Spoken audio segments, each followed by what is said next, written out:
Welcome to our channel. Today we how to reset your Inland Bank credit card online step by step clearly. Visit the Inland Bank website. Locate the credit cards section on the home page. Click on the link for online account access. Select the option to reset your credit card. You will be prompted to enter your user ID.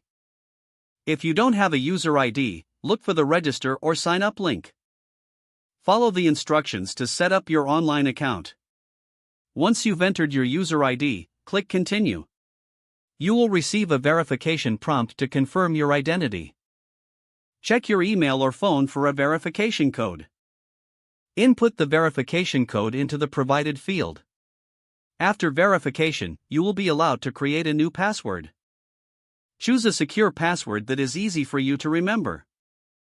Re-enter the password to confirm it. After successfully updating your password, click Submit. You will receive a confirmation. Return to the login page. Input your user ID and the new password you just created. Click Login to access your account. Once logged in, review your account details for accuracy.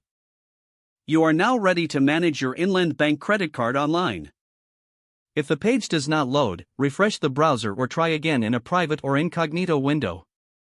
Make sure you are using the correct email address, then retype it carefully to avoid small typos. If your password is not accepted, use the reset option and create a new strong password you can remember. Check your spam folder for verification or security emails, then complete any requested confirmation steps. Enable two-factor authentication if available to improve account security and reduce unauthorized access risk. After signing in, review your profile details so your contact information and settings are accurate and current. If you see an error message, note it down and try again after restarting your device and internet connection. Log out when you finish, especially on shared devices, to keep your account and payment information secure. If the page does not load, refresh the browser or try again in a private or incognito window. Don't forget to like this video and subscribe to our channel for more step-by-step tech guides.